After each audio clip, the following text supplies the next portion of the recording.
दोन नेत्यामधलं इगो दोन नेत्यामधला इगो खासदार संजय भाऊ देशमुख आणि यवतमाळचे विधानसभा संपर्क प्रमुख संत ढोळे या दोघांमधला इगो मित्रांनो, या इगोमुळं मशाल जो बाळासाहेब ठाकरेची शिवसेना आहे ती शून्यावर आली यवतमाळमध्ये, यवतमाळ नगर परिषदेमध्ये. कारण या दोन नेत्याचा इगो. खासदार म्हणते माझे जे कार्यकर्ता आहे देशमुख देशमुखच्या संपादकसुद्धा आहे तुषारभाऊ देशमुख, हे त्यांचे कार्यकर्ते आहेत. त्यांच्या कार्यकर्त्यासाठी त्यांना एक सीट हवी होती वार्ड नंबर 8मध्ये, प्रभाग क्रमांक 8मध्ये यवतमाळमध्ये. संत ढोळे याच प्रभाग क्रमांकमध्ये त्यांचं घर आहे, वास्तव्य आहे. 25-30 वर्षापासून ते राजकारणात सक्रिय आहे. आणि त्यांचे काय कार्यकर्ते आहे जे स्वतः जे उभं केलं त्यानं ते आपले इंगळे साहेब आणि कोल्हे, हे 25-30 वर्षापासून सुद्धा राजकारणात आहे. तर संतोषभाऊ ढोळे यांचं म्हणणं होतं का बा यांना तिकीट देण्यात यावी, हे जे 25 वर्षापासून या प्रभागातने काम करत आहे त्यांना. तर संजयभाऊ देशमुख यांचं म्हणणं होतं का जे माझे कार्यकर्ता आहे ज्याचं सरनेम देशमुख आहे त्यांना तिकीट देण्यात यावी. जर मी जिल्ह्याचा खासदार असा आणि मी माझ्या असे का देशमुख पडनाव असणाऱ्या कार्यकर्त्याला न्याय देऊन देणं नसन होत तर काय कामाचं माझे खासदार केलं. संतोषभाऊ ढोळे यांचं म्हणणं होतं का बा जुन्या कार्यकर्त्याला संधी द्या, ते निवडून येऊ शकते. त्यासाठी त्यांची युतीसुद्धा झाली महाविकास आघाडीची.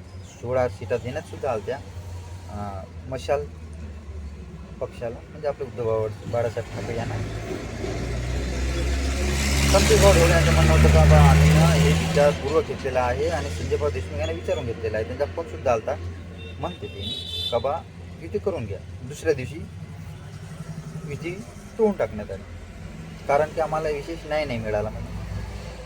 संजयभाऊ देशमुख त्यांचे जे कार्यकर्ता आहे राजेंद्र गायकवाड वगैरे, म्हणजे जे वरचे नेते आहे यवतमाळातले त्यांचं. तर प्रश्न हा उरतो का तुमच्या इगोमुळं तुम्ही युती तोडली. युती तर तोडली तुम्ही नाही, आणि काय मिळवलं काय. यवतमाळमध्ये तर अंडा भेटला तुम्हाला. तर तुम्ही महाविकास आघाडी मिळून जर लढली असती तर तुमचाही फायदा झाला असता, काँग्रेसच्याही सीटा वाढल्या असत्या. हे विश्लेषण आहे माझं. मी कोणा एका पक्षापण नाही, नाही काँग्रेस, नाही शिवसेना, नाही भाजप. वार्ड नंबर 8मध्ये जे निवडून आले ते माझे नातेवाईकच आहे, परंतु मी कोणा पक्षाचं नाही आहे. मी सामान्य जनतेचे जे नजरेतून सांगत आहे तुम्हाला की याच्यानं मिळवलं काय. तुमच्या इगोमुळं पक्षाचा सत्यानाश केला तुम्ही यवतमाळमधून.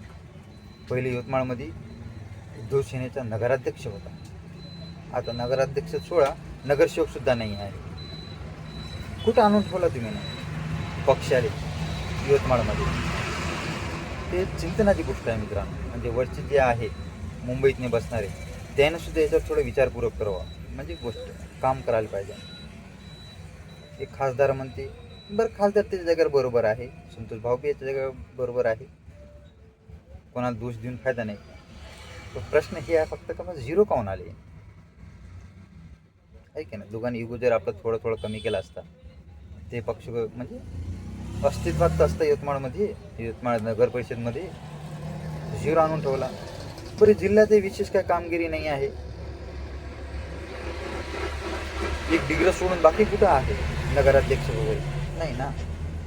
बस एकच गोष्ट, मी तिकीट आणली, पक्षप्रमुख माझे आहे, जिल्हा प्रमुख माझे आहे. अबे पण काय त्याचा उपयोग.